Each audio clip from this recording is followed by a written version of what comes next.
Good morning, my name is Rolando Rodriguez. I am going to be presenting for Group 2 on Skinner's theory of language acquisition through the involvement of environmental factors.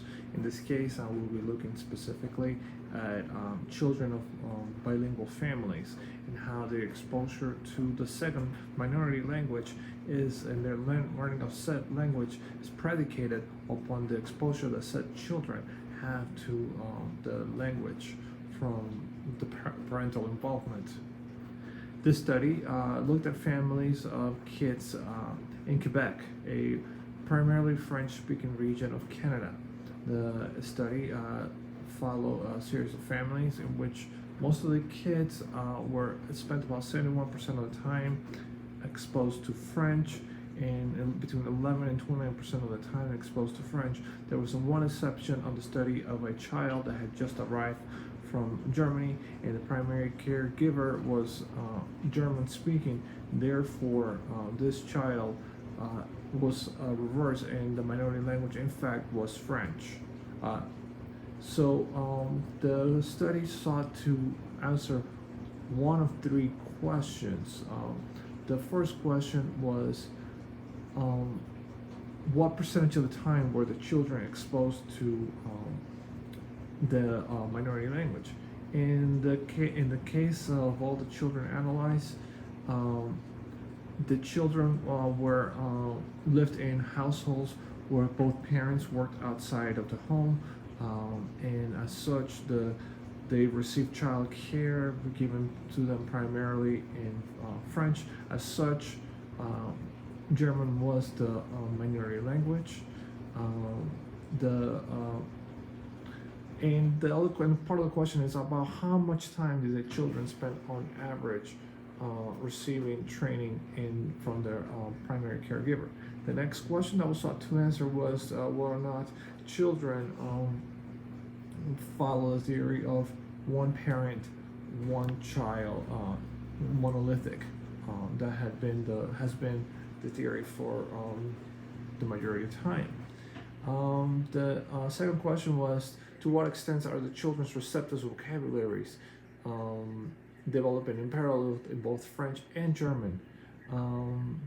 They used a series of scores to determine the kids' ability to speak both French and English. None of the children had any pathologies such as learning disabilities as such, and there was a fact that child that had been original recruiting that had a learning disability, and that child was excluded from the test to make sure that all the children were persons were apples to apples. The third question was whether a relationship existed between the amount of exposure received in each language and the relative vocabulary size in each language. There must be something that must be noted. The sample size was rather small. As such, more studies need to be conducted to validate the results from this study.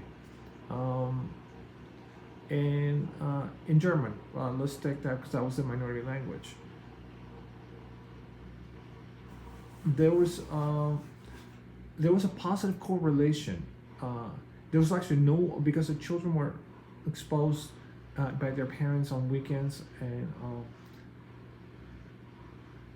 during non-school hours to German by their parents. There was no correlation between the amount of German they learn and the amount and the extent of their vocabularies. However, in French, the researchers observed a positive correlation between the amount of exposure to French and the child's receptive vocabulary on the French receptive vocabulary task. Part of the study involved children being presented with placards, with sentences, and they had to say in the language in which they were tested what was being asked of them.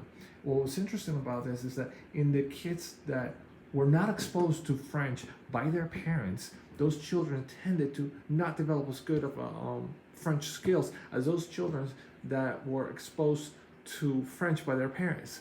So this, in fact, supports Skinner's theory that children developed their language skills in relationship to their environment. The greater the exposure they had from their parents that reinforce the basic linguistic skills that are required to speak French, was a positive relationship between French and the language spoken. With that, I'll thank you. Bye.